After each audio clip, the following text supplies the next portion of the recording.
And we're going to look at another aspect of the priesthood of Christ, and that is this. As our high priest, the Lord Jesus sympathizes with us when we are tempted, which also means tested, and he is also able to help us when we are in the midst of temptation. I have two verses here.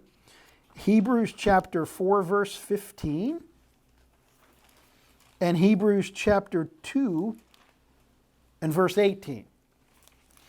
Let's look at Hebrews 4:15, where it says, "For we do not have a high priest who is unable to sympathize with our weaknesses, but one who in every respect has been tempted as we are, yet without sin." Jesus is able to sympathize. He's our sympathetic high priest because he's been tempted in every way as we are, yet without sin. Now you need to think about that. Tempted in every way as we are, yet without sin. He understands what it's like to be tempted. Matter of fact, his temptations were more... We never really know how difficult temptation is until we try to resist. Then you're in a battle. Then you just ask people who are addicted to heroin and who maybe become believers and try to get off any addiction or any kind of sin. You know, the sin, the pornography that people get into is very, very difficult, but Jesus sympathizes with people in that situation. Yet without sin. Okay, so he sympathizes there.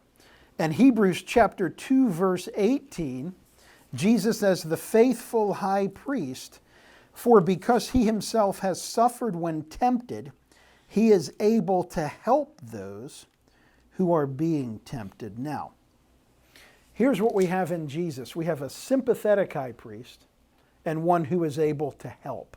He both sympathizes by coming alongside of us. We get that kind of sympathy.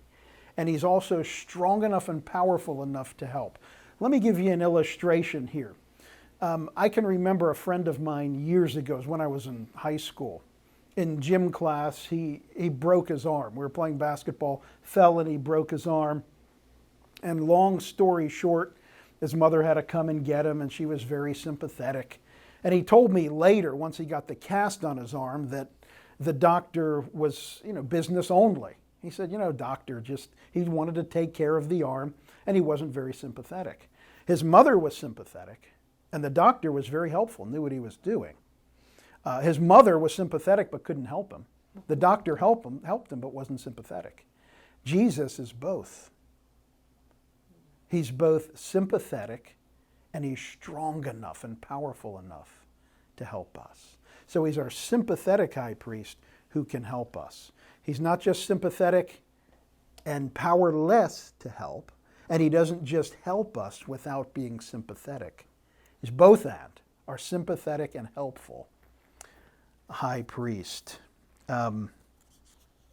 So in that sense, Jesus is like both, with that illustration, he's like both the doctor and the mother, if we look at it like that. Now, a couple of questions, but Don, you have something. Well, I was thinking about last week when we were talking about Christ on the cross and crying out, my God, why have you forsaken me? And thinking about the testing. Even at that point, Jesus, as the Son, could have put an end to it right there. He could have stopped that crucifixion. But he continued to endure the testing that needed to take place to show us, I think, that no matter where we are in our lives, no matter how difficult the situation, that Christ, as you said, is both sympathetic and helpful. Good. It's important to keep those two together. Yeah. Very important. And we can learn a lot about how we can minister to other people. We can't help them always, but it's important to keep those two together. If we're going to be sympathetic, let's do what we can to help.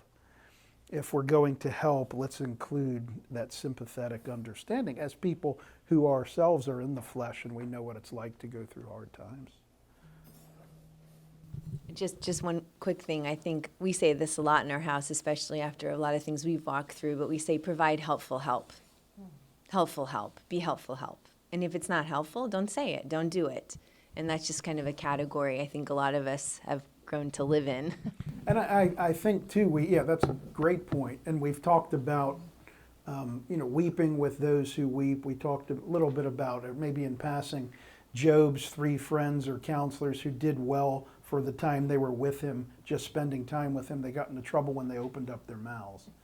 And that's very, very important, to be beside someone long enough to know what they need at a given point in time, and not to assume entering into a situation we know all the problems and we know how to remedy those. And then we end up speaking prematurely and saying things that are more hurtful than helpful.